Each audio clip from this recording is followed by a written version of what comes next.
I'm going to start the meeting. And it's the Simsbury Board of Selectmen regular meeting. It's December 12th, 2022. And we always stand for the Pledge of Allegiance, so let's do it. Pledge allegiance to the flag of the United States of America and to the republic for which it stands, one nation, under God, indivisible, with liberty and justice for all. Okay. So tonight we start with a public hearing. And I was wondering if Tom Roy wanted to just give a little bit of a briefing on, why you guys wanted to look at the ordinance and why we have a public hearing tonight, by putting you on the spot. Is that? No pressure, Tom. No pressure.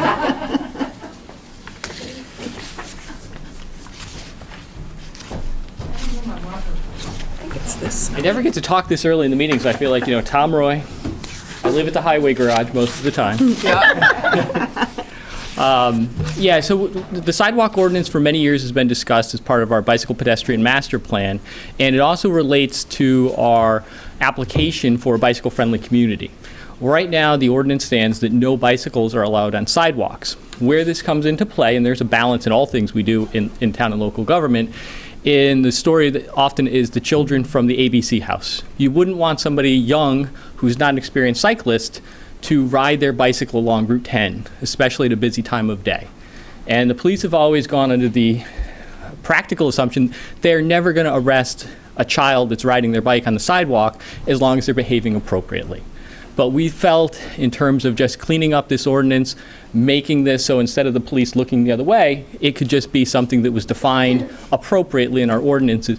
During our most recent, or I guess probably 2 meetings ago, our local traffic authority meeting, the decision was made just to refresh the ordinance. Okay. Thank you. Thank you. Okay, so do you want to see who's on the list or to call people up for the public hearing? And then, as we did in the last public hearing, if you didn't sign up and you really feel the need or desire to speak, we will let you. And are we doing 3 minutes tonight, or are we doing 5 minutes? All of you advertised for your 5 minutes. I don't think it said. I don't think it said. Check our notice. It might be. Okay, yeah, that was because we had so many. So you have up to 5 minutes to speak, and we will cut you off because we're so nice. So the first person on the list is Jillian Caulfield. Come on up.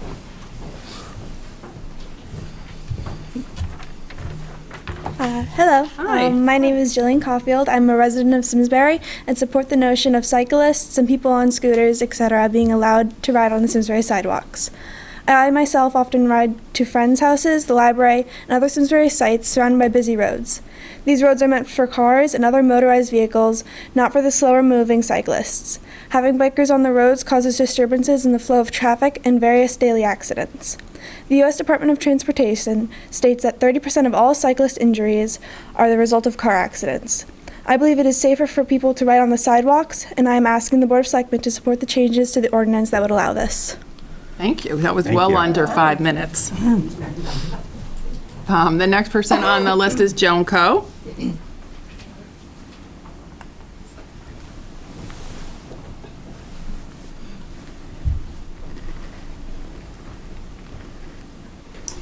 Joan Coe, 26 Whitcomb Drive.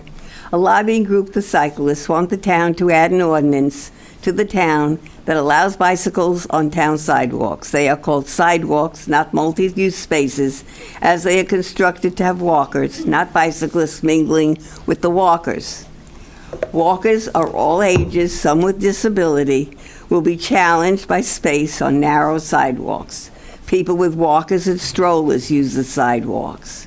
Many children walking to school use the sidewalks for safety. Many people walk their dogs on the sidewalks that could be aggressive with the bicyclists in their path. There is a reason sidewalks are named sidewalks. They are designed for walkers, not bicyclists. At the present time, many of the bicyclists on the roads do not stop at stop signs as they are required to do by law. If bicyclists cannot follow state law, why should anyone believe that this ordinance would regulate their conduct? This is an accident waiting to happen and inconsistent with the design space on the sidewalks. Town Manager Maria Capriola and the Town Board of Selectmen should not even entertain this absurd ordinance that a self-serving cycle group is promoting. A few lobbyists should not determine the health and safety of Simsbury.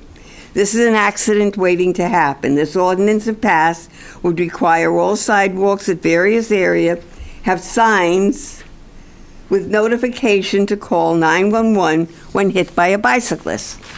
This ordinance should remain as written. The police department rarely writes any citations for cyclists that don't stop at stop signs. This commingling of cyclists and walkers will not be regulated or enforced, and it is another Board of Selectmen action allowing cyclist group to encroach on walkers' space. Do not approve changes to the ordinance. And all of my comments we posted on Simsbury Patch, Twitter at JoanCo, and Facebook. Thank you for listening. Thank you. Okay, I just want to point out we have an ASL interpreter here tonight to assist us. If you hadn't noticed, we don't always, but we're very happy to make sure that we accommodate the needs of the public. I have Diane Moody next.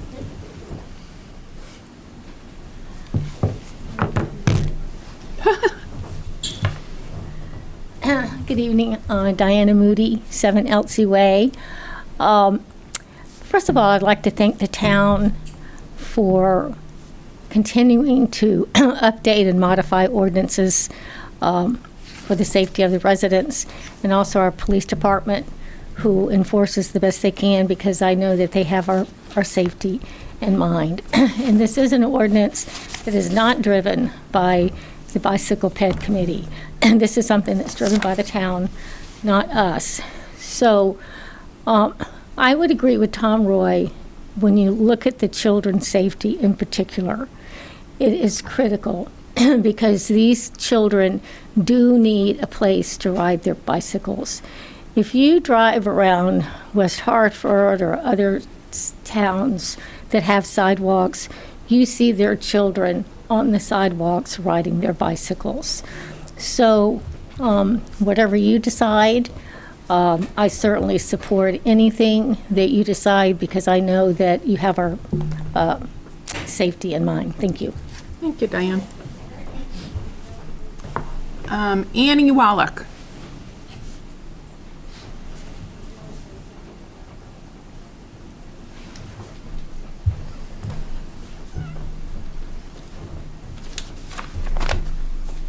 I'm not used to public speaking. Annie Wallach, 7 Vincent Drive. I've been a Simsbury resident for over 37 years, raised 3 children here, and have been very active in the community. I must admit that I never heard of the ordinance stating that it was unlawful to ride any bicycle on any portion of a specifically sized sidewalk in the town.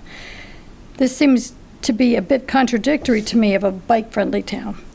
I've been disabled for almost 10 years and ride a power assist recumbent tie trike all over town, mostly on the bike path, but in order to get to specific places, Town Hall, Eno, the library, etc., on sidewalks as well.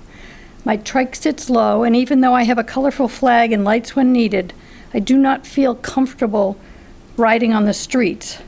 Little did I know that I could be fined. If it's necessary to have such an ordinance, perhaps stating that all pedestrians, cyclists, e-bikers, or trikers could use the sidewalk and bike path in a considerate and safe manner. I know that's not something that would be easy to enforce, but who's going to enforce the other stuff that, the $90 fine or the $20, $40 fine? It just seems a little bit far-fetched for that to be possible. Thank you. Thank you. Thank you. And Darcy Gray.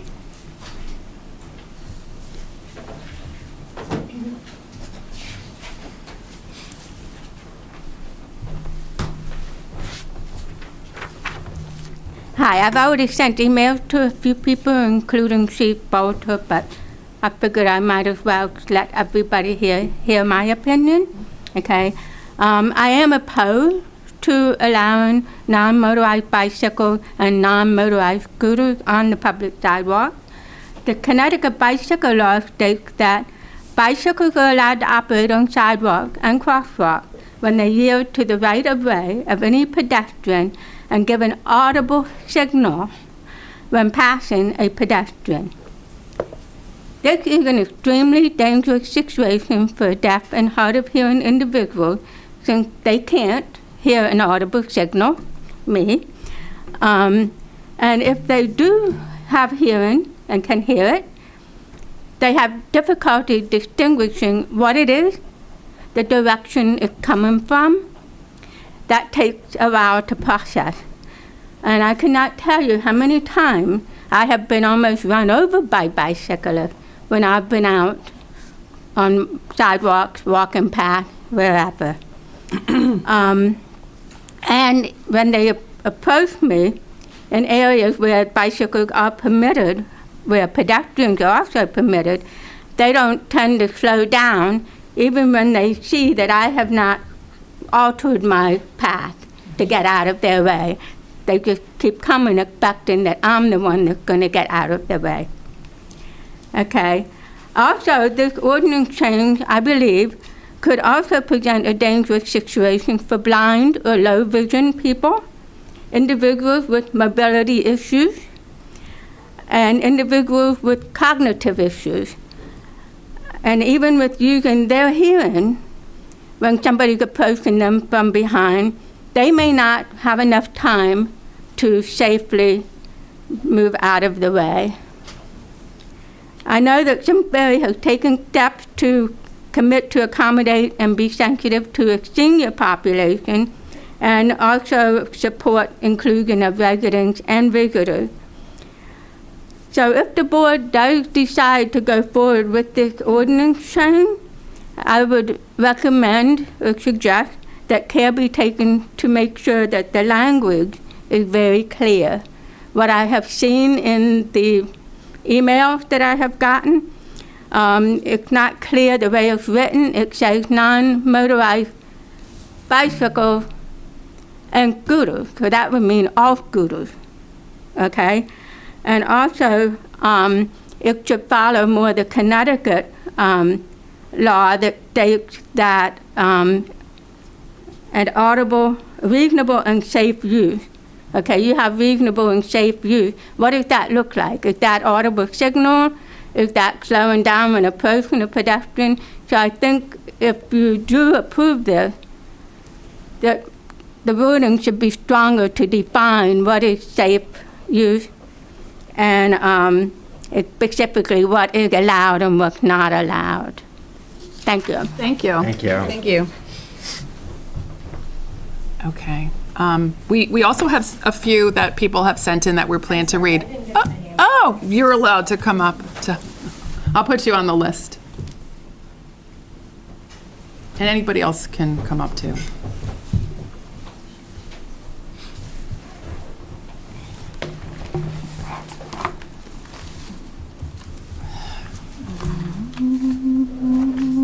Can you state your name and address, please, Deb? Hi, Debbie Thibodeau, 5 Woodcliff Drive.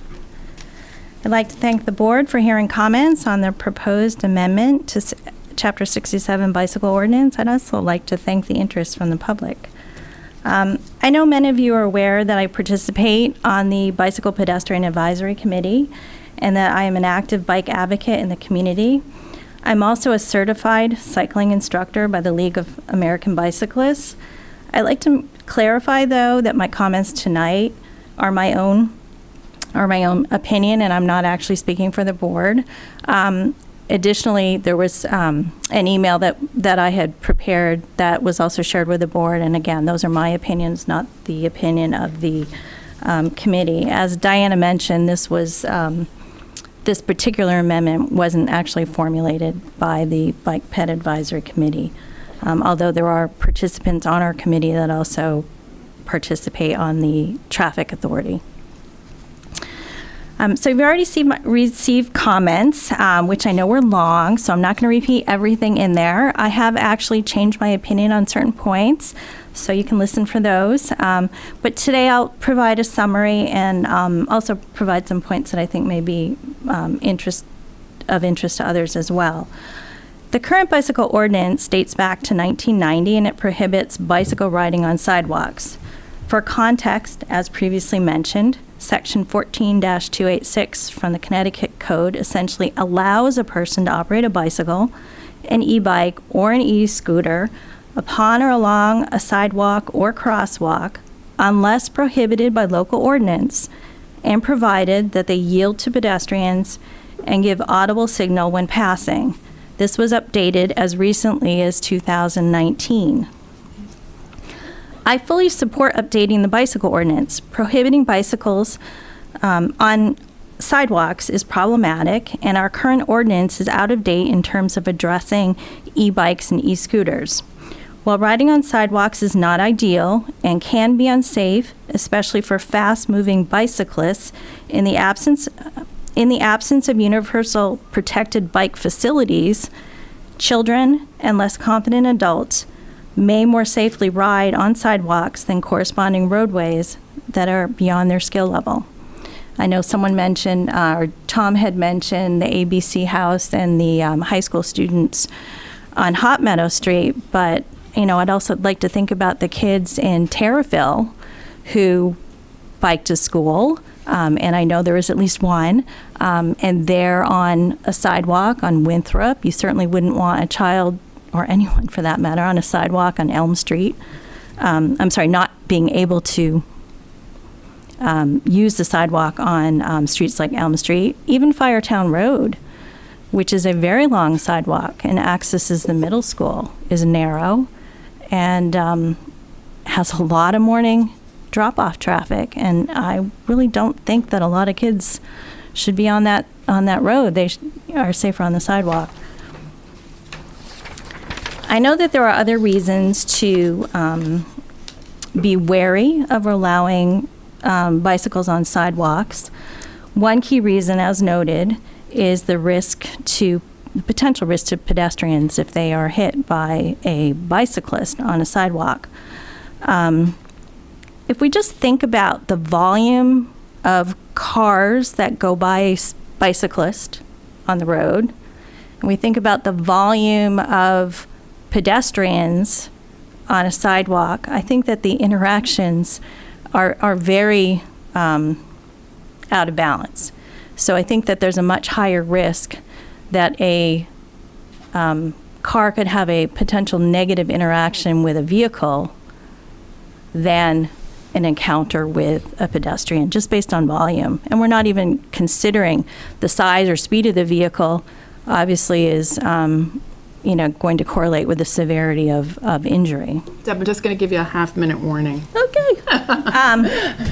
Okay, so I'd actually ask you to consider a different concept. So I would suggest, I would ask you to consider that Chapter 67, prohibit a person from unsafe use, and however you define that in legal terms, unsafe use of bicycles on Simsbury sidewalks, crosswalks, and shared use trails, or where posted. In this scenario, I assume that other parts of 14-286 would be in effect. So a person would still have to yield to pedestrians. They'd still have to give an audible signal when passing. It would be important maintain the ability of cyclists to ride, cross or along crosswalks as well, which is actually really important, and would be consistent with 14-286. And I think it would actually elevate the safety of our shared use trails as well. So I think this is an opportunity to elevate safety in a couple different areas. Again, in the absence of more facilities that protect bicyclists on roadways, I think we need to consider that there are times when people belong on sidewalks. Thank you. Thanks. Do we have anyone else who'd like to speak? Sure. Chair, would it work that I do it? Yeah, sure. Thank you. Cheryl Cook, 15 Newbury Court. I'm very impressed by all the speakers tonight. I think Debbie and Diana have done great work for the bicycling community, and until recently, I have been a part of that. I've also been a walker. My husband is a bicyclist, 40 miles a week.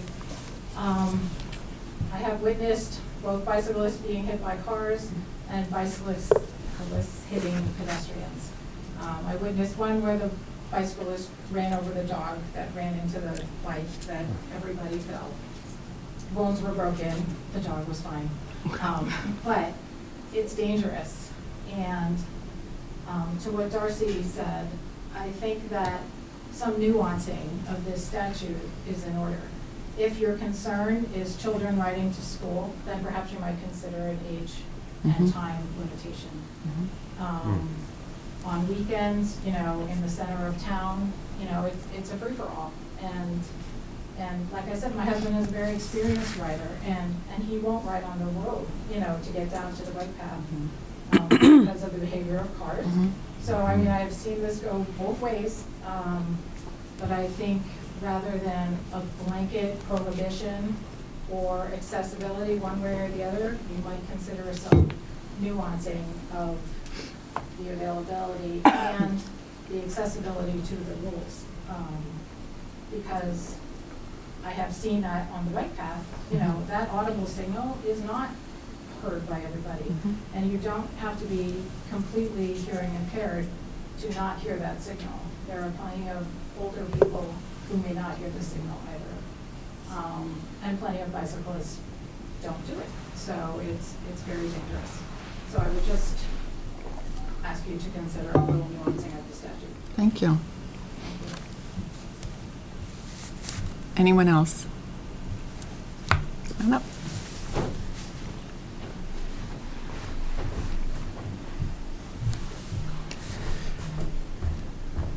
Good evening. My name is Chuck Brody. I'm a resident at 75 Latimer Lane, just up from the school.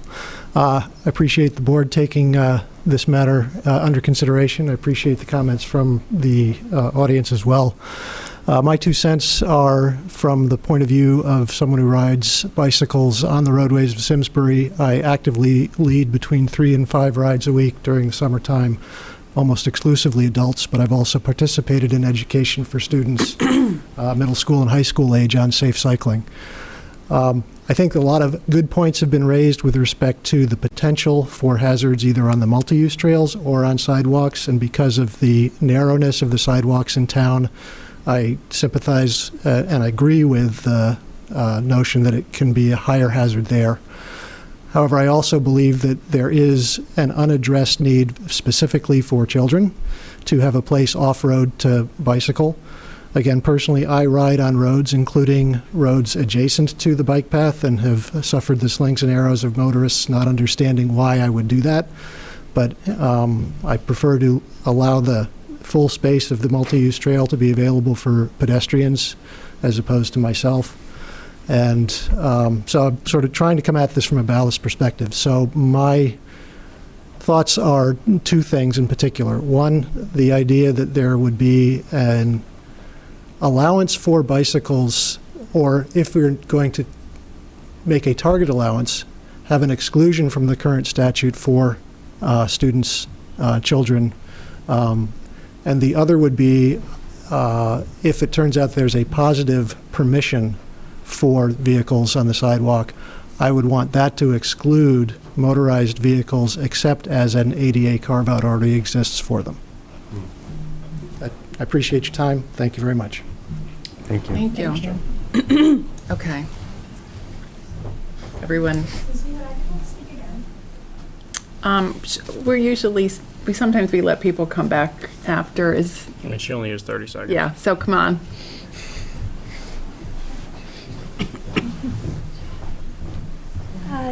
Thank you. I am Jillian Caulfield. I'm a resident of High Hill Circle in Simsbury.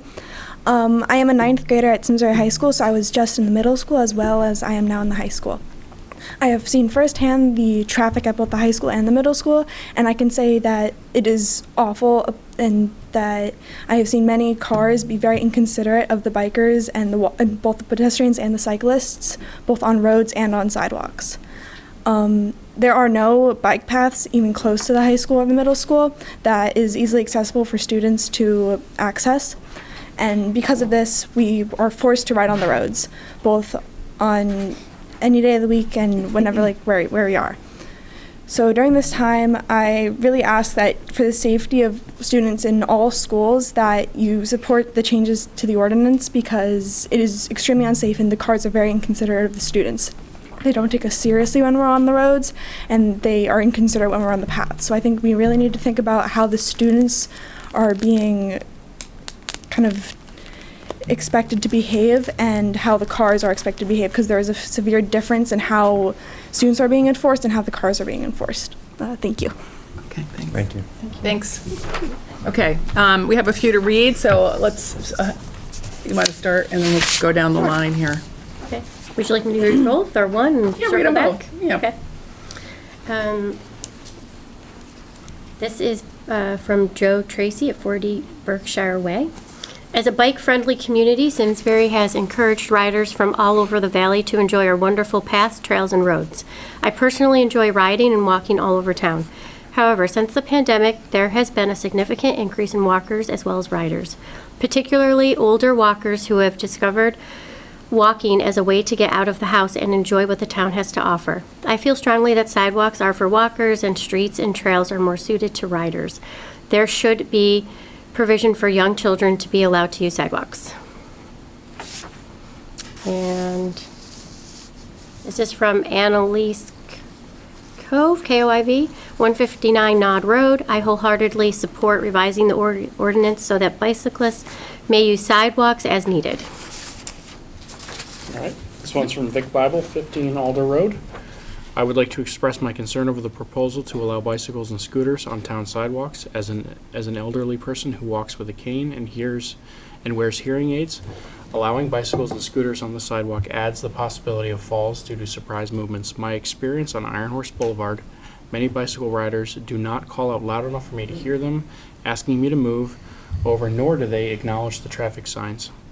As a member of the Simsbury Aging and Disability Commission, I strongly recommend not allowing bicycles and scooters on town sidewalks for the safety of our senior community and people with carriages. Thank you. This one is from Diana Yaisley, Chair of the Town of Simsbury Aging and Disability Commission. To the Simsbury Board of Selectmen, it is my understanding that there are revisions under consideration to the town code, including permitting the use of non-motorized bicycles and scooters on town sidewalks, which is currently prohibited. I have serious concerns about this proposal and am strongly against taking action in this manner. As chair of the Aging and Disability Commission, I must speak out against allowing non-motorized bicycles and scooters on town sidewalks. This creates a serious hazard to seniors and people with disabilities. Many utilize town sidewalks for exercise, to self-transport to work, to appointments, to shop, or to socialize and to access town facilities. Sidewalks should remain accessible to pedestrians and those with motorized mobility devices in a safe manner. Allowing bicycles and scooters create a hazard by allowing speed and mechanics to interfere with personal pedestrian pace. Often seniors and people with disabilities cannot get out of the way in a manner fast enough as to not cause injury to either party. As an avid walker, I often walk on town paths and rails to trails. As it is, I find the bicycle riders to be startling and often feel unsafe walking on the same trails. They zoom from behind, shouting on the left, expecting walkers to move off the trail, seeming to forget that pedestrians have the right of way. Additionally, along the trail on Iron Horse Boulevard, there exists a bike path in the road, its own bike lane. However, many cyclists do not use this lane and still ride along the walking path, which is often congested with pedestrians, creating dangerous conditions. Cyclists will still ride at high speeds along this section of trail, seemingly ignorant of the safety of people ambulating for pleasure, exercise, or errands. It is the cyclist's responsibility to get out of the way and allow space for walkers, not the other way around. According to the Connecticut bicycle laws, bicyclists must yield the right-of-way under the same conditions as motor vehicles. Therefore, a bicyclist must yield the right-of-way to pedestrians. They must also stop at stop signs and obey traffic lights. However, this is proven over and over again to not be adhered to in Simsbury. Allowing them to ride on town sidewalks would only further endanger pedestrians in our town, especially vulnerable populations like seniors and people with disabilities. I implore you to consider the safety and enjoyment of the seniors and people with disabilities in Simsbury who rely on the town sidewalks as a necessity. This letter is from Joanne Dombrowski from 4 Glen Hollow Lane. I am responding to the proposed change in ordinance about bicycles being allowed on sidewalks.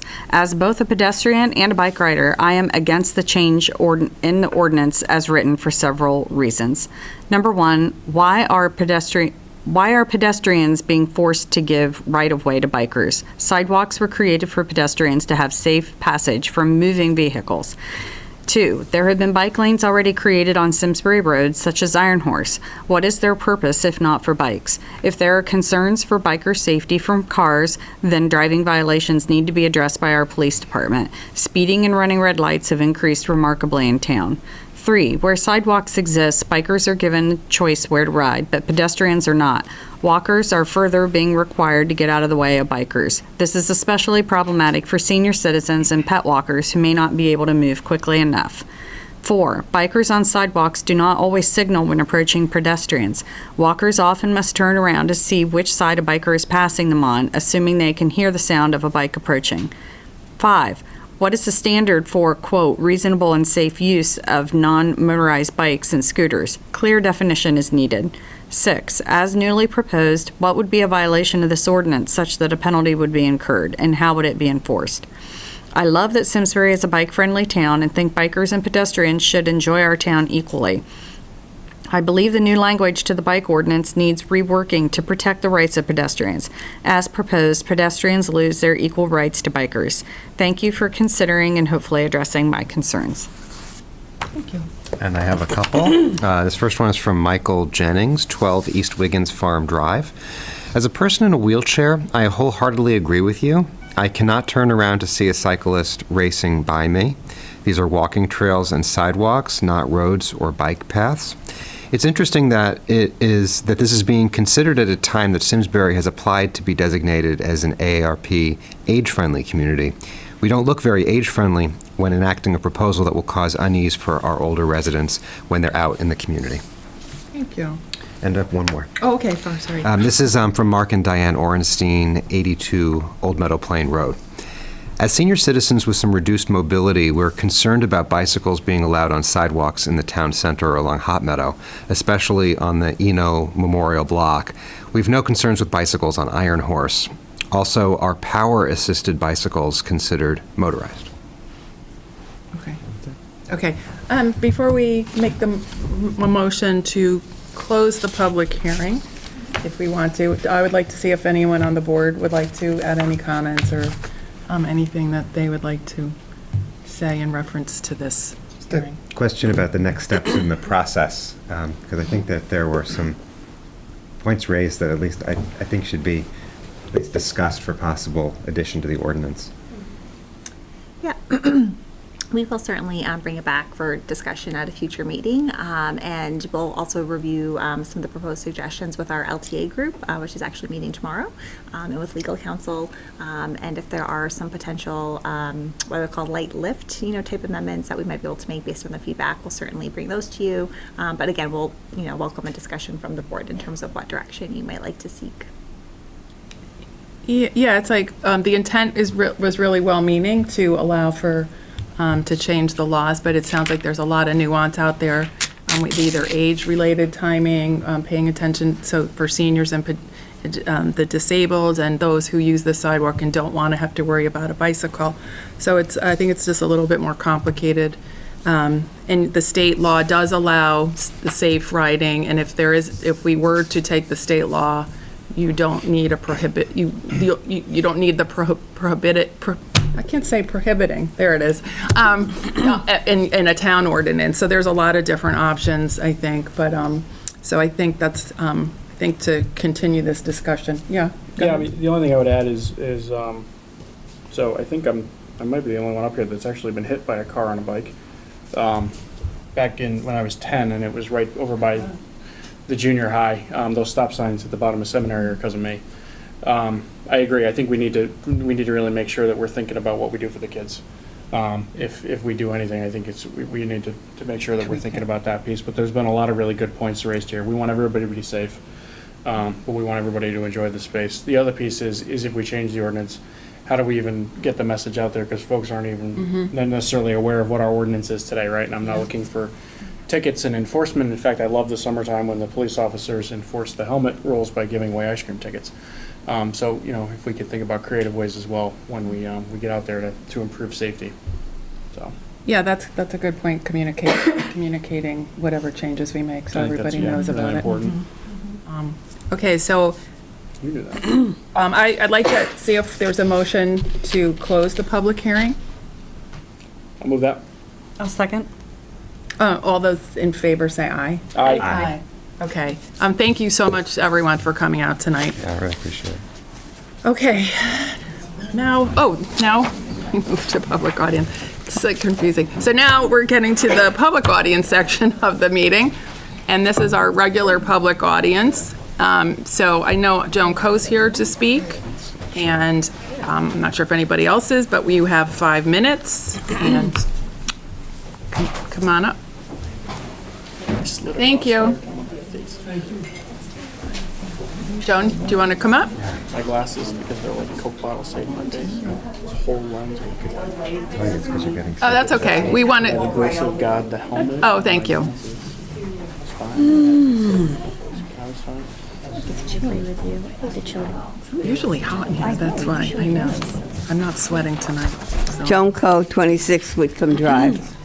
Once again, the failure of Town Manager Maria Caproli has been highlighted by the selection of people that are not knowledgeable in Simsbury issues, causing distrust and conflict between the largest taxpayers in town and town planner George McGregor.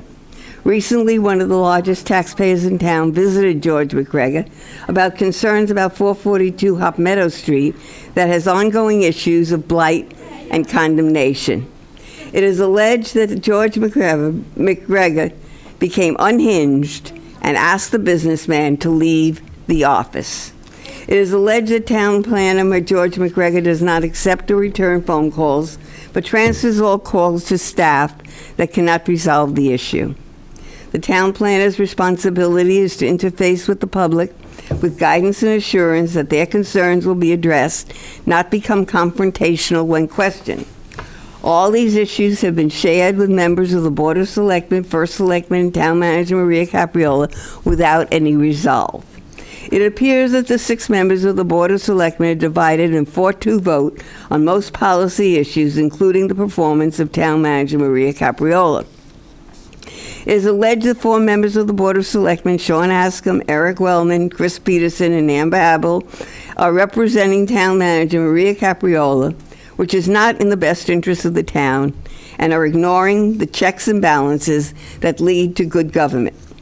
It appears that the Board of Selectmen does not have the votes to remove Town Manager Maria Capriola by not renewing her contract.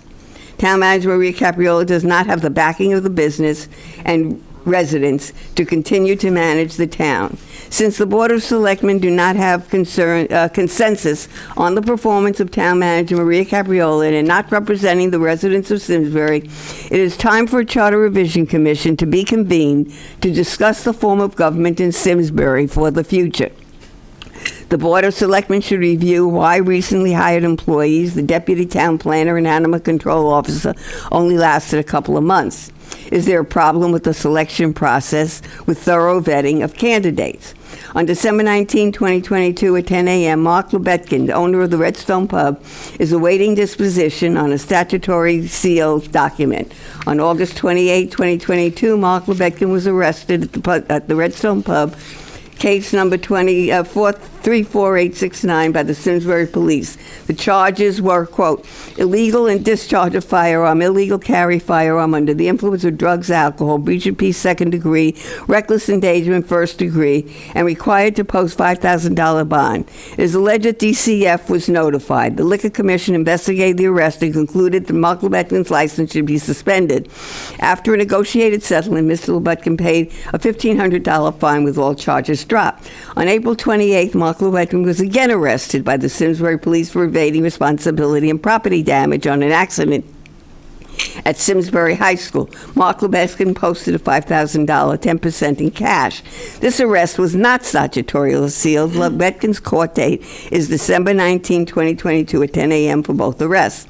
Another statutorily sealed arrest was for the arrest of Bahama Bajad, case number 22959 by the Simsbury Police for submitting a false statement against Simsbury police officers. The court date for this case is May 30th, 2023 at 10 a.m. It is alleged that the report implicates Chief Bolter in questioning the actions of Simsbury police officer until he was cleared after reviewing his body cam. On October 18, 2022, David Eddy was arrested by Simsbury police for risk of injury to a child and a sex act without consent to a child under the age of 16 with a $150,000 bond. This arrest was not statutorily sealed. The next court date is January 12, 2023. Recently, the charges were increased to 5 charges of sexual assault, promote minor obscene performance, 3 counts of illegal sexual contact with a person under 16 in possession of child porn. This arrest was not statutorily sealed. It appears that there's a cloak of secrecy that permeates the actions of some when this is a thoroughly investigated public forum. Chief Bolter has changed the review process of public records specific to me, addressing my concerns to a lieutenant that is not always available. Therefore, I've requested several reports under the Freedom of Information Act, which is timely and unnecessary. For decades, my contacted the records room with a timely review. Chief Bolter should change its policy that is arbitrary and capricious and not in the interest of transparency. All of my comments will be posted on Simsbury Patch, Twitter, Joan Co., and Facebook. Thank you for listening. I would like to make one correction that, Joan, I think you're seeing into the future, because tonight we are going to approve and vote on the performance appraisal of the town manager, and we have not done that as a board, so I'm not sure how you saw to the end of the meeting to how this was going to end up. That's my opinion. Oh, okay. It sounded like it was stated as fact. Could I just Thank have you. a point of privilege that Sure. the town manager's contract is not up for debate this evening. In fact, True. she is under contract for multiple years. We're merely discussing her performance review, and the first selectwoman is correct. There has been no vote taken in executive session because that would be improper, and we're not allowed to take votes in executive session. So none have been taken. Right. Thank you. Yeah, go ahead. I also can't comment tonight on the allegations that Joan made about George's performance, but one thing that we don't usually hear in public audience, I've been approached by probably over a dozen members of the business community, people on our land use boards, and I've heard nothing but very positive feedback about George's performance as his professionalism, and he's come into this role and started interacting with the important stakeholders in our community. And that's just a perspective that we don't often hear, in public audience. And I just wanted to thank you, George. Thank you. Okay. If I may have a point of privilege as well. In regards to the 442 blight enforcement case, I cannot speak highly enough about the work that George and our other team members, the time and energy that they have put into that case. They have done everything appropriately and in compliance with our ordinance. They have been in close consultation with our town attorney. I have absolutely no concerns whatsoever. We take property owners' property rights very seriously, and I think some of the demands that have been placed on staff would put those property owners' rights into question. So again, I just really want to thank George and the rest of the team members who have, again, in a very legal and appropriate manner, have been addressing that blight enforcement case. Okay. Thank you. Okay, thank you. Anyone else here for public audience, or did I ask that already? I did not ask that already. Okay, now we have 2 presentations. The first one is on the POCD, the Plan of Conservation and Development, as an update. And we have here George, Maria, and I believe we have Glenn. So I'm not sure who's coming up to the podium, but. And I heard you don't need the whole 15 minutes. No.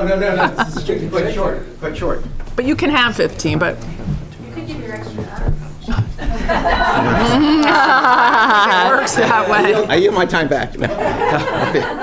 Yeah. So, of course, I think everybody knows that that the update to the plan of conservation and development has begun. The Planning Commission selected Glenn to work with them. If you remember, Glenn is really the primary author, along with the Planning Commission, of the 2017 document. So we're engaged in an update process, and the update process right now has a lot to do with Glenn doing a lot of stakeholder involvement, some data collection, and the community survey. And I'm going to let Glenn tell you the rest, but I do want to say that we're right close to about 600 responses so far, 590 something today, and we're thrilled by that. So I've been going about 3 weeks, got about another 3 weeks left. So that is a lot of public input for an update project like this. So with that, I'll let Glenn kind of give you a sense of where we are and where we're headed.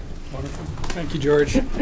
As George indicated, I'm Glenn Chalder, a Simsbury resident for more years than I care to let on, I suppose. But I've also had the pleasure of working with the community on the preparation of the 2017 POCD and also the 2007. So it's a wonderful opportunity for the community that you live in and love to have a chance to create a document like this and update it. It's not normal for community to update its plan after 5 years, but in this situation, so much has changed in 5 years. As I'm sure you're aware, just economically, in terms of COVID and the repercussions of that, changes to the office and retail market and other situations. So I just think it's so wise of our community to look at the directions that we're headed in terms of our physical, social, and economic development, and ask if there are tweaks that we need to be making along the way. So I'm pretty excited. As George indicated, we've started the survey responses. We get surges every now and then in terms of responses from people online or sharing it on social media or the patch and other things like that. So we're really appreciative of all that input. I've had a chance to take some sneak peeks at some of the responses so far, and there's really good information in there that will not only help the POCD process, but Selectmen and others in terms of these types of issues. I've had a chance to interview a couple of people in the room, so they're probably tired of seeing me already, but that's where we are in the process in terms of data collection and everything else going on. Starting in January, we're anticipating a public meeting. We're optimistic that COVID will not rear its ugly head, and we will be able to meet in person, because the best type of meeting is when people listen to each other and participate in a dialogue, and that's what we're hoping for. And then working with the commission through the spring and summer months to refine the plan. There are some chapters that we've picked out and think these are probably the most deserving of attention in terms of what's happened in the last 5 years, but also through the interview process, we're starting to see sort of other tweaks. And that's the advantage to a plan update, is that you can just get in and make a couple of modifications along the way. So that's the process, how it's unfolding. We'll look forward to your input along the way. Any thoughts that you may have, either for us tonight or at the public meeting, et cetera. If you haven't done the survey, I can get you a QR code in the hallway, and you can do that as well. So thank you. Any questions or well wishes on our way, or anything else from the board? Yeah, go down the line. Eric, do you have any questions on it? I guess just glad to do our part in doing what we can to promote any opportunities for the public to get involved. Mm-hmm. But no other specific questions. Yep.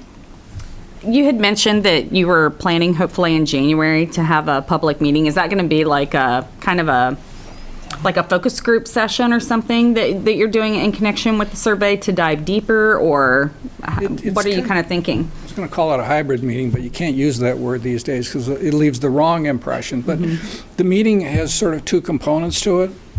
The first of which are interactive exercises at the beginning to ask people questions about their community that are sort of a little oblique. Mm-hmm. So if I was to say to each of you, well, what do you want to encourage most in Simsbury? It's hard for you to kind of get all your thoughts together and give me a cogent response. But if you ask it sort of obliquely, as we will at the session, we're able to capture what we call the wisdom, you've heard probably, the wisdom of crowds, which is that a bunch of people together sharing ideas can really kind of come together. here. So the first part of the meeting are those exercises to give people a chance to participate, and then the remainder of the meeting is where we pull that apart, digest it, and talk about the results, and talk about what it means for our community and how we can apply that. So that's why we're so hopeful that we'll be able to pull this off. We're looking at January 30 and 31 because the 5th week of the month, which means that nobody else has a meeting. Oh, yeah. At least until we schedule ours. But and then I think we're trying to figure out the right venue for this in terms of a room big enough but not too big, and 3 bears and all the other stuff. Okay, great. Thank you. Thank you. So, anything? Funding is already appropriated, or we have to appropriate in the current budget, or? That's correct. We had a capital project that was approved some number of years ago for, it was very generic, it was for planning studies. And we were fortunate in that we had funds remaining in that account, and this was a permissible use under that. So so it's great. Yeah, we don't have to do a new expenditure, and we had funds in existing. And no supplemental appropriation? Correct. If you'd like to, I think there's certain. That's okay. No more supplementals. All right, Tom. I would just like to say I attended the meeting when we were constructing the survey, and I thought there was a lot of good input and feedback in the way that you narrowed it down and really looked for questions that could resonate and keep it at a length where you can gain participation and keep people focused. So I know you guys are doing hard work. I appreciate it very much. I just have a question. You mentioned COVID as being one of the big dynamics that's changing. What else would you say is a big impact to, how we're looking at this differently? I think that COVID has rippled through the economy in ways that we wouldn't have anticipated, both the speed and distance that things have happened. I mean, I think we were able to see beforehand the growth of Amazon and other things in terms of online retail, but COVID sort of sucked a lot of the air out of local businesses who were not hanging on, but when your business sort of dries up, that makes a challenge. And people were working from home one day a week, but suddenly everybody can work from home. So office buildings, occupancy, how can we repurpose these buildings and enhance our tax base and move forward? People need jobs, so how do we're fortunate to be in a region with good accessibility to other communities, and just to make sure that the things that make Simsbury such a successful and sticky community for people, these are the things we're able to continue in the future. So I think it's exciting for some of us newer people on the board who weren't around for the original one to be part of this. So, speaking for Amber and Heather. Just one more thing, if I may. I want to just pick up on Eric's thought originally in terms of how you can help. I think realistically, as the plan comes forward, one of the things we've decided to focus on is the implementation section of the plan. Part of the challenge with planning is that we peak on adoption. We think, we finished the plans, we mark it off our list and say, nice job. And that's really just the beginning of the process, following through. And so we're hopeful this time that we're going to establish a process moving forward that will keep the plan in our viewscape on a regular basis, not once every 10 years or once every 5 years. And so as that happens, we may be back to you. We've talked about the possibility of some exercises to identify some priorities for the community involving other boards and commissions, et cetera. So I'll be back, I guess. Okay. I guess hopefully we'll be here too. So, okay, thanks a lot, Thank Glenn you. and George. Now we have another presentation from the Simsbury Diversity, Equity, and Inclusion Council for an update. You want to stay where you guys are? If you don't mind. No, we don't. We don't mind. I don't want to hold it back. Are we okay with an offer? Oh, yeah. Yeah. Oh. You want to bring the mic over? Thank you. Wait, I might reach. Thanks, Sean. How far is it going to go? Maybe we can move this to Oh, yeah, it's long. Oh, it looks like it'll Do you work. want to hold the chair? No. Do a little. The chair often needs no microphone. Okay. Hi, everyone. Thanks for having us. It's nice to see all of you. I'm just come from the Century Friendly Santa event over at Eno. Lovely event. Going very well. Anyway, so we're here tonight just to give you an update on what we're doing at the DEI Council. I was one of the people who spoke to Glenn on how DEI goals might fit into the POCD goals, and it was a very productive conversation, I think. Like you all, we have discussed the goals for the DEI Council for the upcoming year. Unlike you, we didn't spend quite as much time going over those goals, but we do feel like we have some vibrant goals that we can work towards. The first one that we are working on is increasing resident engagement with the DEI Council work. That involves both making the public aware of what it is we do. Many people don't know we exist, don't know what we do. So that was our first goal, and the committee has discussed several ways to bring us a little more into the public view through various activities, through the library, through the schools, through our events. So I think we're well on our way to implementing that, and we have a good plan to put into motion for the next year. The second goal involves all of you, increasing town government engagement in our work. I know we've talked to you about this in the past. Maria has taken up DEI initiatives in her office, and we are hoping to have those type of initiatives weaved throughout town government, not as a mandate, not as anything that needs to be, front and center all the time, but something that needs to be considered all the time, just so that it's on the radar. And that's a goal for you. The second part of the government engagement goal is that you help us promote our mission, essentially. So Sean and Eric have done a great job being our liaisons and talking about what we do at our meetings, but we're probably going to need more than that as we go through our events and things that you could both attend and discuss and include in your own personal announcements and information that I know you all give out on a regular basis, which is terrific. So, Nicole, do you want to pick up the ball? An example of a really good success that we had in town government engagement was just when George came and moderated the housing event we had, which was really, really a strong event.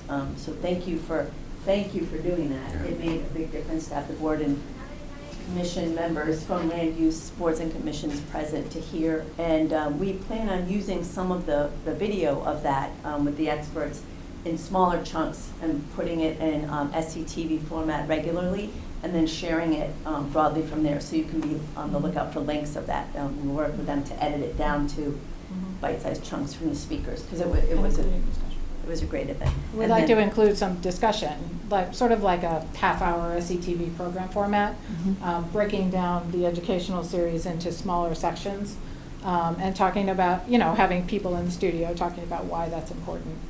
Again, a way to get the word out of what we're doing. So we have 4 goals. We do a lot together. We can finish sentences. 64 meetings a year. Increasing resident engagement, increasing town government engagement, data and housing. The data project is funded. I think the supplier and consultant is identified, and so I think probably by mid next year we should have our baseline data, which is really exciting. And part of that is to not just get the assessment, but recommend targets for 1, 5, and 10 years out, and then a repeatable process to measure as we go. And then in terms of housing, we have extended our date to complete the Hartford Foundation grant project to June. And so we've had 2 educational events.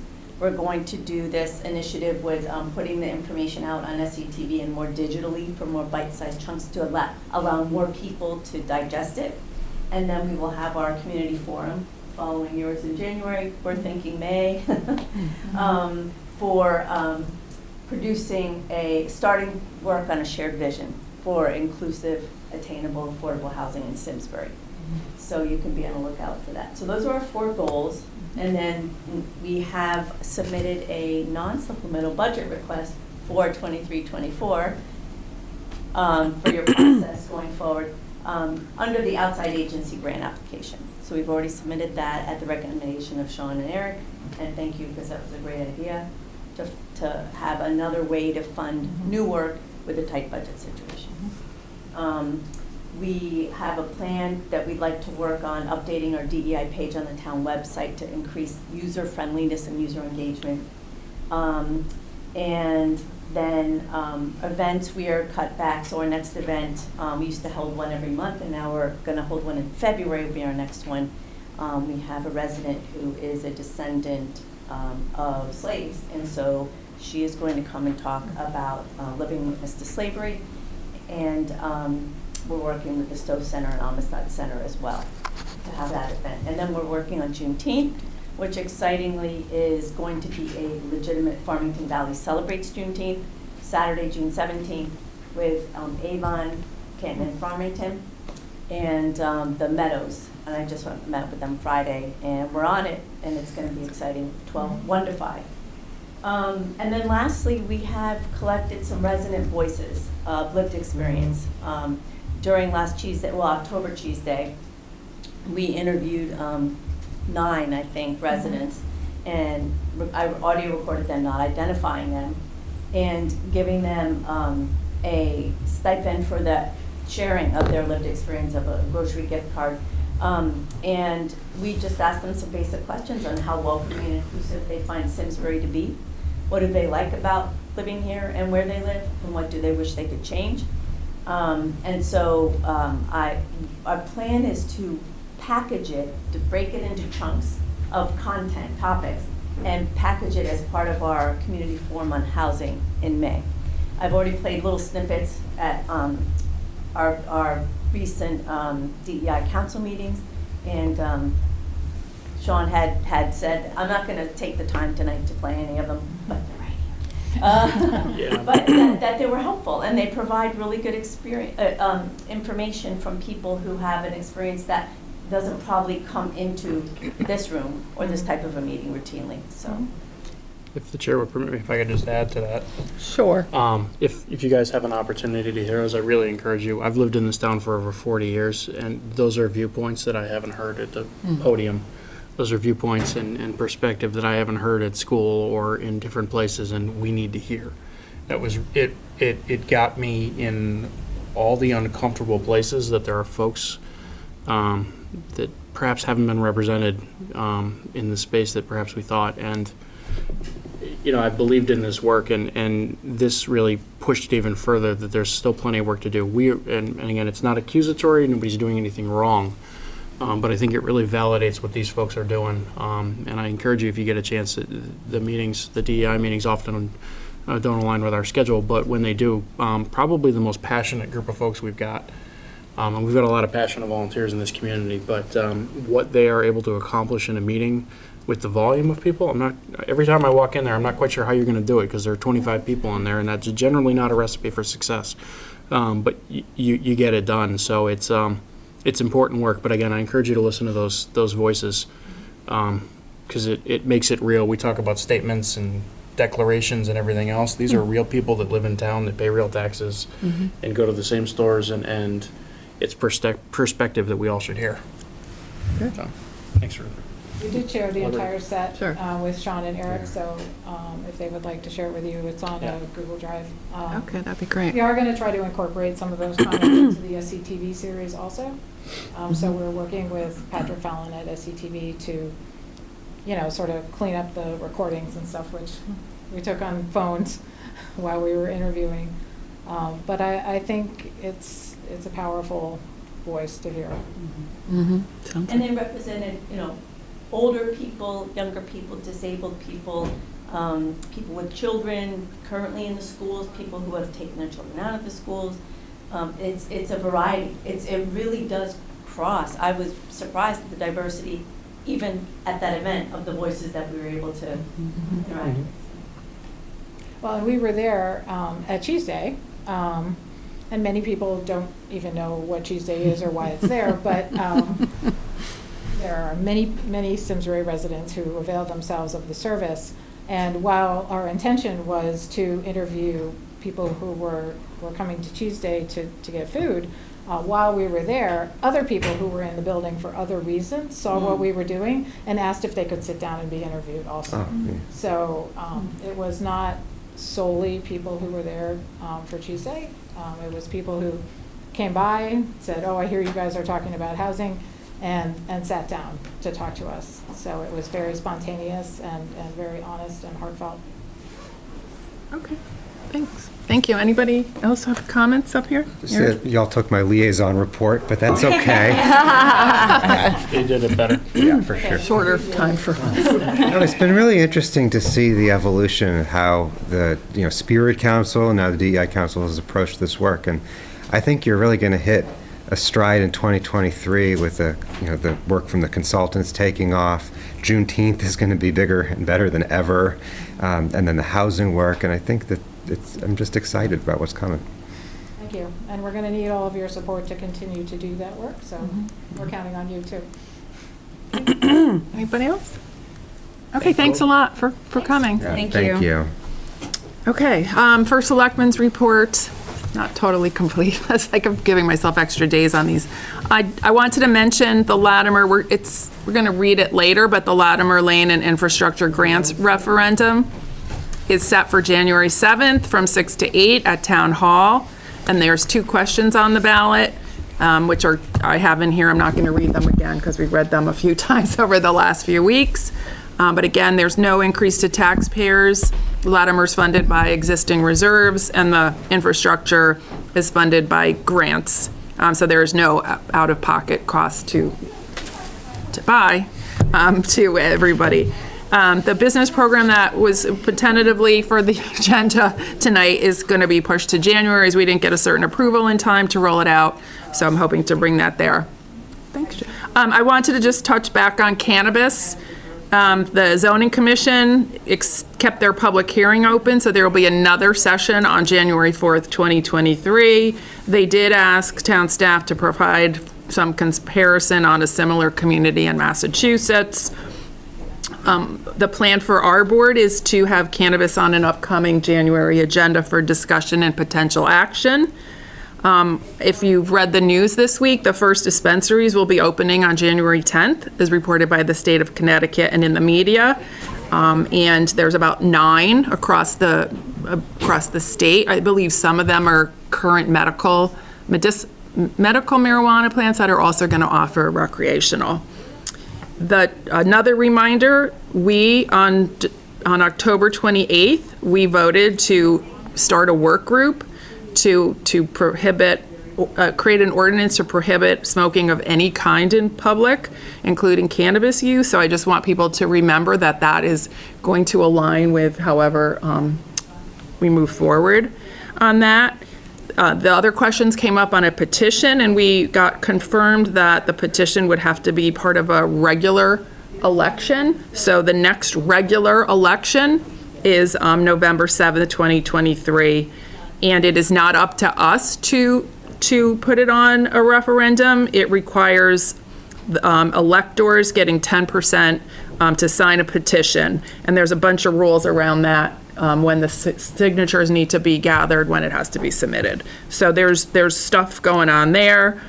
And another thing, I just wanted to note that delivery of cannabis is something that is not up for discussion. It is in the laws of the state. So I also want to just say that my nails are green because I went to the Connecticut Whale home opener. I'm not to advertise for them, but it's really exciting that we have a professional sports team of women hockey players now with a home ice, with a logo on center ice, and actually Pucky came to the game, which I don't know how they allow Pucky to, and they played Brass Bonanza, and I don't understand who made that deal or how that deal happens. Oh, the copyright all ran out. Okay, so then anybody can use it, I guess. That's why all the Whaler stuff started getting sold again. Okay, yeah. Well, the Weller stuff is cool, but they had really cool new shirts. And then just our next meeting, this is our last meeting for 2022. Phew, I have to do that. I hope so. And the next meeting will be January 9th, and that's my first Selectman's report. I expect cake. Tonight? No, on January 9th. Why? It's my birthday. Oh, okay. We will make sure we have cake and we sing to you. I didn't say singing. Okay, so I'm going to turn it over to Town Manager Maria Capriola. Great, thanks, Wendy. I will be brief this evening. Just a couple of items I want to bring up under Department News and Notes. Want to announce that the Simsbury Public Library was ranked as a 3-star library by Library Journal's 22 Index of Library Services. How many stars is it out of? I think that's the best rating. And what's really exciting about this national recognition for our library is that we were actually one of only 2 libraries in Connecticut to earn that recognition. So really just wanted to send congrats out to our fabulous library team for a job well done. Really good. Yeah, it's wonderful news. A couple of quick items from our police department. Excuse me. The Police Commission recently met and approved the promotion of Tracy Dunn from officer to sergeant. That was effective December 6th. We will be hosting a ceremony for Sergeant Dunn this Wednesday, December 14th, in the main meeting room of Town Hall at 2 p.m. She has been with us since 2004, almost 20 years, so she brings just a breadth and depth of experience to her new position. She also holds a bachelor's degree in psychology and a master's degree with a concentration in education. So we just wanted to send our warm wishes and congratulations to now Sergeant Dunn. The Simsbury Police Department will also be conducting its annual Stuffer Cruiser event. That's going to be occurring on December 15th and 16th from 3 to 7 p.m. at the Tractor Supply location, and we have more details there. And then also just a quick plug for the survey. We are recirculating the POCD survey link that will be open until January 1st. And again, we're just really trying our best to get that link out there to as many folks as possible and just encourage you to continue to please share that as well. Thank you. Okay, let's go. We'll start down this end for people with Selectman reports. My liaison reports were taken care of. I had the library 3-star, and no, that's fine. I think it's great that you recognize them, but that's super exciting news for them. Really, yeah. We have public safety next Thursday. This Thursday. This Thursday. Is it this Thursday? Yeah, Third week? this week. Not the day before, 2 days before Christmas. It's this week. Yeah. Oh, that's another week. Well, yeah, it's close. It's close. More importantly, the first selectwoman and the town manager and myself met with the SVAA board, and we are going to be proactively engaging in discussions of a short, mid, and long-term funding discussion. Obviously, it will need to come to this board, it will need to go to the Board of Finance, and need to go to the taxpayers. But we are working through data points, financials, models, and recommendations to bring it back in here in time to make sure that the community continues to have the level of ambulance service that is expected. No one should be alarmed. The ambulance service is continuing to provide what they promised us they would provide. But as they anticipated, the funding model and their sustainability is challenged by running the additional ambulance with the challenge of reimbursement rates, what they are, with the challenge of the number of call volumes versus the number of calls that are actually transportable, and then the number of calls that are actually collectible. It does put pressure on a model that was originally conceived largely out of volunteers with some paid staff. We all know the story that model is now shifted to entirely paid staff with very few volunteers, and one that I think many communities are struggling with to make sure how do they properly support and maintain this critical public safety mechanism. I believe other communities have recently, either in prior budgets or in current budgets, are actually putting line items in for their ambulance service. I believe Canton, per the town manager's guidance, is doing that. I don't know where we're going to be yet. There's nothing to be alarmed about, but we should all be prepared for, I think, a pretty robust discussion on not only the second ambulance, but also the long-term model and our partnership with our SVAA friends. So, more to come there. That's a lot. Okay. I'm not going to give an update. Sorry, No, it's good. It was a good one. I'm going to, Finance Subcommittee is all I would report on. We're really right now just kind of reviewing, pre-reviewing items for the budget. I'm just hearing them. I'm going to move down the line here. Okay. Amber. The senior center has been, and social services are very busy this time of year. Last week was a wonderful holiday concert at the senior center with the Intonations Chorale and students from the Hart School of Music.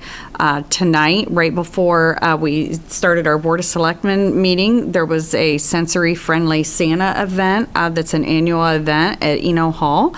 And the social services is still accepting donations that would go towards helping residents with heating, rent, and food assistance. So, this time of year, a lot of people are making charitable donations. So, even though it's not a tax-deductible donation, the social services is a worthy cause to consider if you're so inclined. The Senior Center lunches are going to be continuing on Tuesdays and Thursdays for the rest of this month, and it will be closed, however, for the holidays on December 23rd and 26th.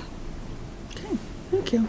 Eric? And I have nothing to add tonight. Okay, because the DEI Council took your thunder. Good job, Eric. Okay, so before we get into selectmen action, I need to ask for a motion to amend the agenda, correct, to not, to remove item D. Yes. For tonight, because we Correct. are We not. would like to table that, right? Table We were trying to be a little expeditious in our timeline of the review of the job descriptions with the union in advance of the holidays, and we just didn't hit our target for tonight. So George and I are just respectfully requesting if we can push that back an additional meeting. Okay. I'll move to table. Okay. All those in favor say aye. Aye. Great, thank Okay, you. so now we have one less item tonight. See you later, George. All right. Bye, George. George, were you worried about that one? Just in case. You never know. Leave the door open and get us in trouble. Yeah. Not want to be here, then you have a question. I mean, most people don't want to be here. I get it. We all do. Okay, so let's go to the tax refund request, the most controversial item tonight. I'm going to ask for a motion effective December 12th, 2022 to approve the presented tax refunds in the amount of $1,526.15 and to authorize Town Manager Maria Capriola to execute the tax refunds. So moved. Second. All those in favor say aye. Aye. Aye. Okay, that moves along. Next up, we have a donation, a generous donation from Mark and Diane Ornstein to fund some work at Community and Social Services. They are donating aid to Simsbury residents to help out with winter home heating bills. So if the board is in favor, we would make a motion to move effective December 12, 2022, to accept a donation from Mark and Diane Ornstein in the amount of $1,620 for the purpose of supporting Simsbury Community and Social Services Department's Keep Simsbury Warm program. Move that with our thanks. Okay. I'll second. Second. All those in favor, say aye. Aye. Thank you, Mark and Thank you. Diane. The next item is the Simsbury Farms Men's Golf Club, and they are a 501c7, and they use some of the money that they use for the T signs. I didn't realize that where their money came from for this. But they want to use money to purchase the hydraulic spike seeder, which I want to know what that is. I can imagine what it is, but I don't know. Is Tom on? Oh, I can't see it. There he is. Why is that so small? Yeah. Tom is very excited about his hydraulic spike seeder. So as you can imagine, hydraulics means it actually pounds the spikes into the ground as a tractor pulls it, so the seeds get into the ground better, I guess. But Brian's very excited. Brian Johnson, the superintendent, is very excited about that piece of equipment. So you know how he loves a green golf course. So this will help him do that. That's nice. Does the Simsbury Farms Women's Club donate anything? Not at this time, maybe not. Okay, just asking, not to put them on the spot. As I'm a member, I guess so, right? You're a member too. Okay, anything else you want to add, Tom? Nope, I appreciate your support on that. Okay, so could we get a motion effective December 12th, 2022 to accept a donation of a hydraulic spike seeder valued at $3,200 from the Simsbury Farms Men's Club for the purpose of improved fairway seeding practices at Simsbury Farms? So moved with our thanks. Yep. Second. Thank you. All those in favor, say aye. Aye. Aye. Okay, and this item is gone. So let me get back to Oh, we're getting to the good stuff, which is why Tom Roy is here. So we're moving, sorry. The reallocation of savings for, somebody want to take that over? Do you want to take that on, the next item? Sure, I can start. Thank and then, Tom will be here for additional information as well. We had submitted a purchase order during the summer for a replacement F-350 truck, which is typically used by our crew leaders in the highway division. That was an approved CNR project for the current fiscal year. The purchase order was within budget. Unfortunately, since that time, we have received notice from the dealer that they did not end up receiving enough of those vehicles and could not fulfill our order. As a result of that model of truck no longer being available, the replacement vehicle has risen in cost, and we have had to source that through a different vendor. I think that Tom and the Public Works team did a very nice job for us. Primarily, if we were to reallocate savings from other purchases and projects, we can mostly cover that cost increase with a very potential small balance of just over $3,000 coming from Town Aid Road, and that particular fund balance is in a very good position. I don't know, Tom, if you feel like there's any other key points that you want to add to that. Well, I think again, hindsight being 2020, we may not have allocated the trade-in value correctly when we did the budget process originally, because had the original PO stood, we would have been fine. The new truck is $11,500 more, so we're really not asking for an additional $30,000. It's really only an additional $11,000, but we need to track the revenue side differently than we had done in the past. We had always, with trade-in vehicles, because it's on the same invoice, we didn't track them as separate revenues, which we should have done. But the net increase is only about $11,000, and if you look at the savings on all of the equipment purchased within Public Works and Highway specifically, we're well above that $11,000 value. We're just not allowed to maneuver within those line items anyway. So is that in the agenda item? Because that, I don't, it was read like that it wasn't a $30,000 It's all math. cost increase. I mean, I went through all the numbers. So can I take a swing at it? Well, you just said, I just want to clarify that this says it was a $49,000 cost and the new cost was $79,000. The original truck was 65, right, Tom? Let me just. Yeah, that's what I didn't see. Start in the beginning. Tom and I talked about this ahead of the meeting. Because I don't see 65. Yeah. I'm not that smart, I had to ask. So originally, we made the request for $50,000 under Yep. CNR. And that value of $50,000 was the net value. It was a $65,000 truck and a $15,000 trade-in. Right? Okay. We issued a PO for $49,432, so $570 under budget. And I've never seen this before. Ford accepted the PO, everything was fine, and all of a sudden, sometime in January, they came back to us and said, oh, guess what? We don't have enough 2022 trucks. We're not going to sell you one. So they essentially reneged on the deal. And I'd love to tell you we could get tough with them and tell them we're not going to buy any more trucks from them, but we're over a barrel. They know what they have. They don't make a profit on these municipal vehicles. They sell them at cost to us, essentially. We actually shopped around to find out what was our best option. Mm-hmm. Originally, it was going to be a $15,000 increase. We were able to work with a different vendor, and the net increase, the net PO, is going to be $61,560 for the truck that we need, taking into account the trade-in value.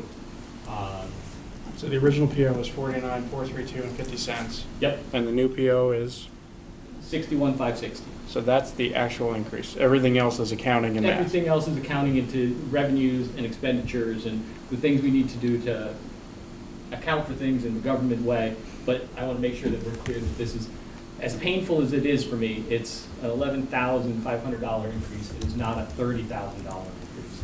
And again, I think there's a lot of pride in our department about we've saved money on all of our other large purchases this year. We do our best to estimate accurately. It'd be really easy to add an extra 30% to everything, but we don't. We try to get it as close as we can. And I think we did a really good job if they had just honored that original PO. Yeah. And again, from a simplicity standpoint, we approved the purchase of a $65,000 truck. And now you're asking us to approve the purchase of a $79,000 truck because that's the difference in cost, right? That's And then correct. there's a bunch of math, and you're getting 3,000 more from savings, which is in the memo, and then the rest of it is where is the funding for the 11,000 that we need to come up with, right?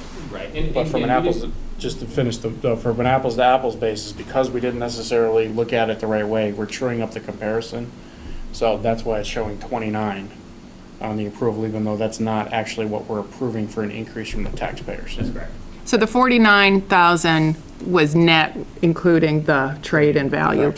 But the 65,000 is not referenced in here at all as a number, right? That's where, that's what I'm not seeing. Okay. I was just simplifying it to what the actual PO is. Got it. I was confused by that too, which is why I asked him. Okay, because I followed all the savings, that kind of stuff, but you threw me with the 65,000 tonight. Okay. And obviously, just the question that I'm going to ask you is, we need to do this now as opposed to wait till the budget, correct? We need this vehicle because we've been waiting for it. We have been waiting. We've put in a tentative letter of interest saying that we want this truck because, again, we're actually literally calling dibs on the trucks as they're being made in the factory. It's just the supply side. And if you can imagine, if you are a truck manufacturer and you have a choice of selling a truck to a town at a municipal discount or to David Burr, who uses the same types of trucks and pays a much higher price, that's where they're going to go. Okay. And just Okay. No, I was just going to say, so the same vehicle with the 22 model to a 23 model is $11,000 more. Unbelievable. That is, because I just bought a new car and I didn't have that happen. Okay. The other piece though, so, and just a clarification, you said January, you meant July, so you issued the PO in July, right? Yeah. That's correct. Right, it was in the yeah. budget. You're, this isn't back from January because the budget, right? No, this was as soon as the new budget was in, and in June, our staff is working on procuring. Ready to go. It was approved, and as soon as we hit July, we were issuing POs and getting everything locked down. And again, this was in part because it used to be we could either get something on the lot or we'd get something within 3 months. Wow.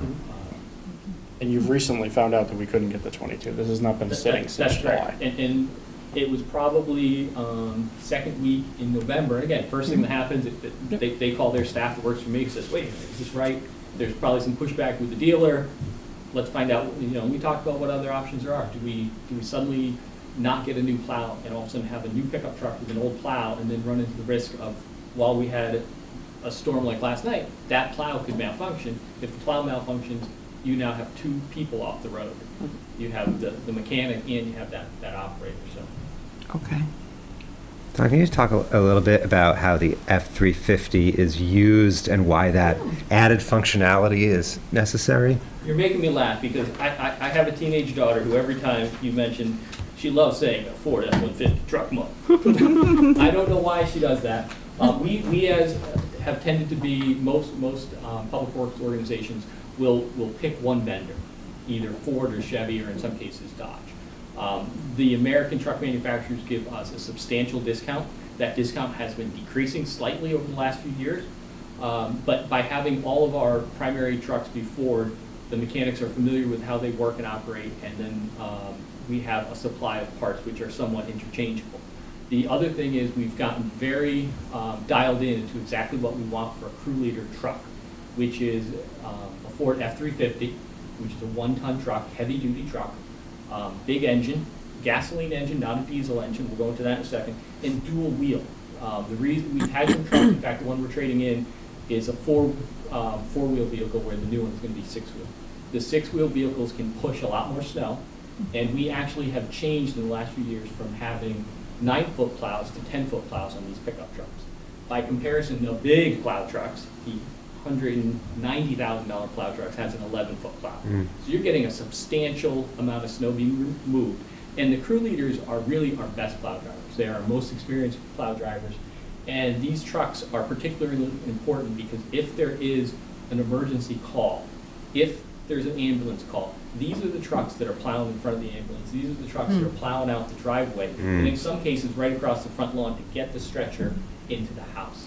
That way the big trucks that are heavier and slower are doing what they do best, and our crew leaders are constantly doing this. You made it an issue of public safety. No, it makes sense. Yeah, these are trucks we have trucks in the fleet that if they break, it's not the end of the world. These are ones that have to work. Yeah. They are as important as our frontline plow trucks. Thanks for the explanation. What I found interesting, the chart that I did read that didn't say 65, was like how some equipment is coming in under and some is coming in over, and how do we get that right going during the budget? Well, and again, I think all in all, I'm pretty happy with our estimate within the division. But if you look at, for example, at the bottom, that track skid steer loader. Kevin in our office, working with the local Bobcat rep, they had one in stock that was a year older. And I think we ended up coming to the Board of Finance saying, can we buy that earlier? Because we were able to save $11,000. Right. And we've been flexible on something like that where we don't have a whole fleet of them. We can look at either buying a John Deere or a Bobcat or a Case or something different. Okay. It sounds like stuff that you love talking about, right? Next time I'm going to bring my daughter to do her Ford truck commercial for you. Okay, so looking for a motion tonight, effective December 12th, 2022, to increase the appropriation for the purchase of the replacement highway Division 1-ton truck and related equipment by $29,661 to be funded by CNR project savings, increased trade-in value, and a town aid road contribution as presented. Move that. I'll second. Okay, all those in favor say aye. Aye. Okay, you got your truck. You go get it. All right. Get Okay. that PO in before we lose this one. Yeah, really. Thank you. So the next item is on the proposed referendum mailer, as we discussed. Maria, I'm not sure, do you want to talk about this at all? Sure. So you might recall during the annual budget process, we typically do a budget mailer for the referendum, and that we also typically bring that to you just to sort of make you aware of what we are planning to send out as part of that. We do issue the mailer to all property owners for local referenda that are budgetary in nature. All of our property owners who own $1,000 or more, in addition to our electors, are able to vote. So we do send that out to, again, all property owners. And as we typically do, we will ask the SEEC, which is State Elections Enforcement Commission staff members, to review for content. We do our best to maintain content neutrality. So they will be reviewing it. Our town attorney is reviewing it. So again, we just thought it would be very prudent to bring the draft to you all, and then just authorizing us to make changes as either recommended by the town attorney or staff at the SEEC. Okay. We already pointed out the typo. Yes. Oh, yes, and thank you. Yes, we did catch a typo today on a December date 6th. on the mailer regarding the absentee ballot. So we will fix that. Okay. Anybody have any comments or concerns or anything with the mailer? I just think you did a nice job with the Q&A, boiling it down to I think the important but obvious questions that people are going to have. I had one question, and I don't know if it's the norm, like where we say that the Board of Ed approved it, but it doesn't really say that we approved it and Board of Finance. Does that help it at all or not? Like to include that all three boards kind of pushed it forward? That was the only thing I really saw. Which question? I was just Under Q3? Yeah, Q3. Because we also approved it unanimously to move it forward, so I don't know if that helps you or hinders you. And then it also went to the board to move it forward. It's not a necessary change, I just didn't know if that was something that would help it, but I'm fine with it without it. So yes, at the Board of Education meeting on November 10th, the board approved an additional $494,000. Yeah. So I think this first selectman's point is we also approved it subsequently, as did the Board of Finance. Right. So maybe subsequent approvals clarifying that it by has Board approval of of all three. Selectmen. Yeah, I just think, right, we've all weighed in on it. Yeah. So don't interpret that we didn't weigh in on it. Got it. Yep. Okay? Yep. Okay, so, go ahead. Yeah, go. So I was wondering under question 7, if it made sense to add in any area where there is any sort of matching or anywhere where there's town matching. Yeah. It's not on the referendum. Correct. The appropriation is just for the additional grant funds because the local amounts had already been appropriated. Yeah, no, I know that. I just didn't know if it is in the public's interest to be aware of I know it's very minimal, but Yeah, I know that there was some discussion with bond counsel about this and the wording in the resolutions, and again, trying to keep it to specifically to the dollars that were associated with the appropriation that needs to happen, as not to create confusion. But that's a fair question, and it was definitely something that we vetted with our bond counsel on. Yeah. Okay, great. Okay, and there's still a little review to come on this, potentially? From the SEEC and our town attorney. Yep. Okay, so we'll move effective, make a motion December 12th to approve and authorize issuance of the mailer for January 7th, 2023, as presented with some correct additions. And staff is authorized to make changes as recommended by the SEEC or town attorney. I'll make the motion. Okay. Second. All those in favor say aye. Aye. Aye. Okay. And our last item on the agenda is the town manager's performance review and compensation. So Maria's going to check out for a little bit. So this is an annual process of the Board of Selectmen and the Personnel Subcommittee that we all do a performance appraisal.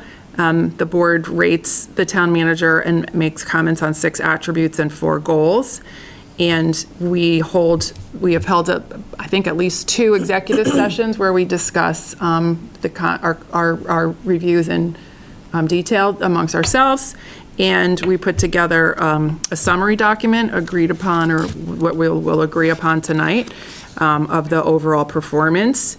And if we approve it, the town manager's salary, I guess I could read it, is $169,760.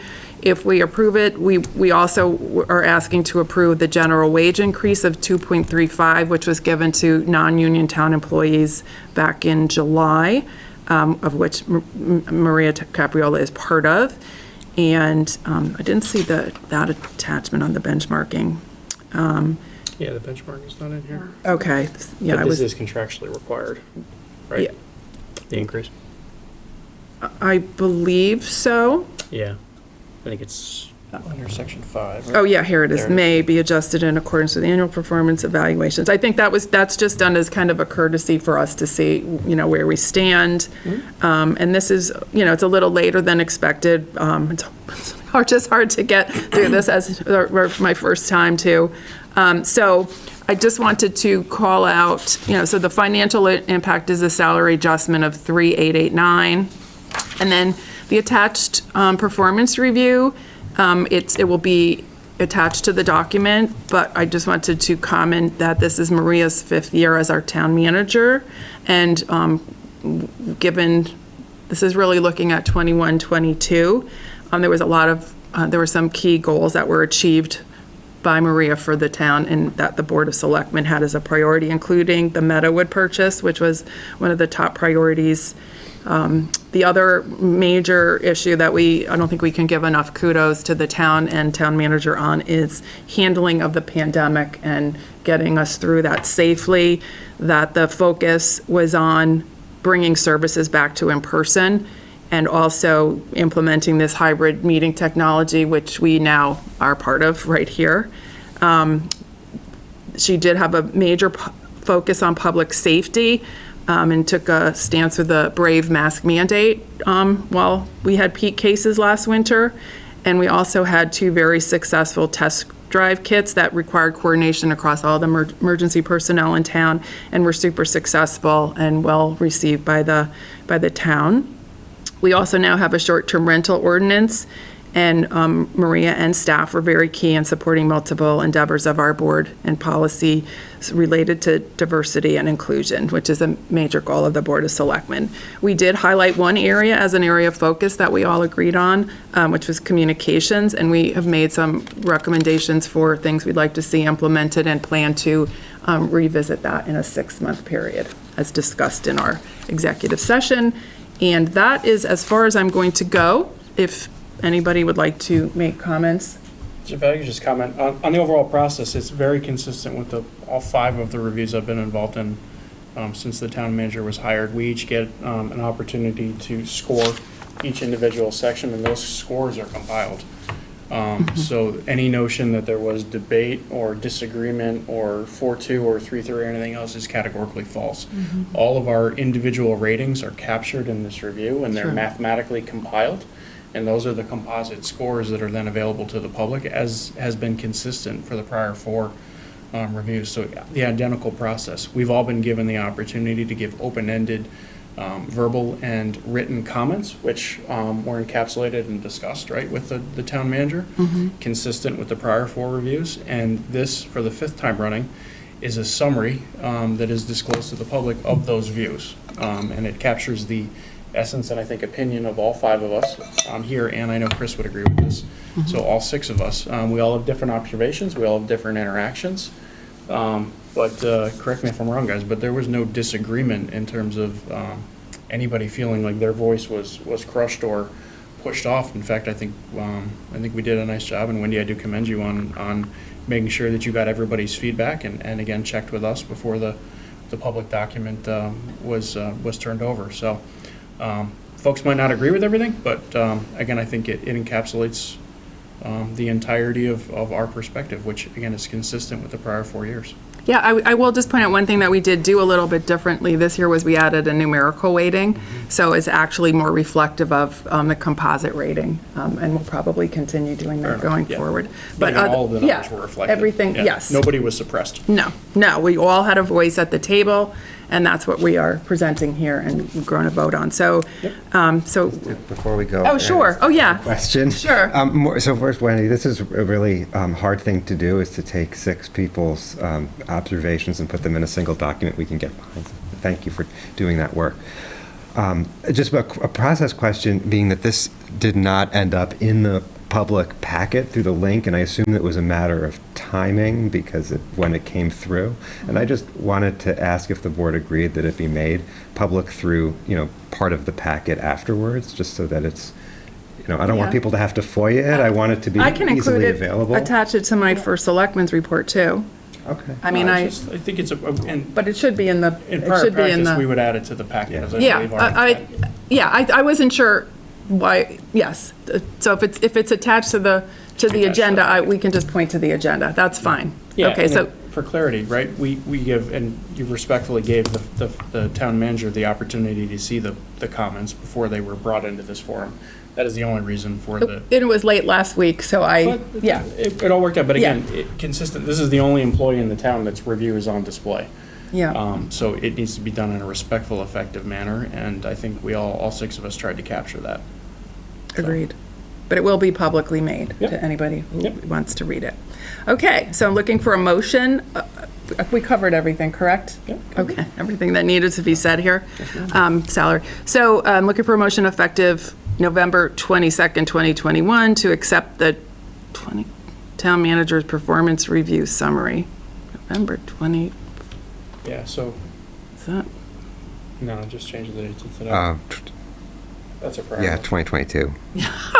I was like, why does it say that? It's like, it's not even that late.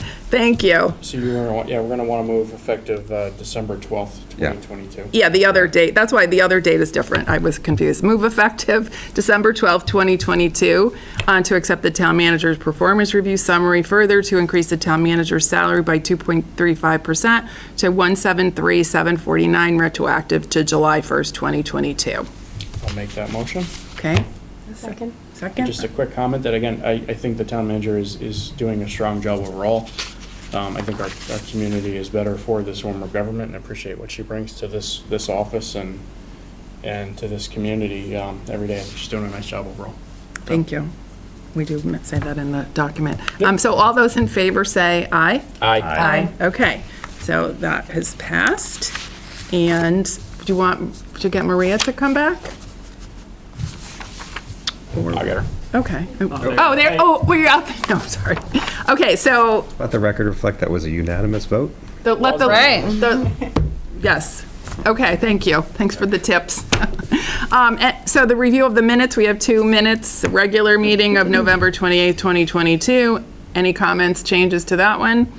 And the special meeting of November 30th, I do remember it, of November 30th, 2022. Any comments on that one? Okay, so the meeting stands. So now I'm going to look for a motion to move into executive session with Maria Capriola and Tom Taberski. Move that.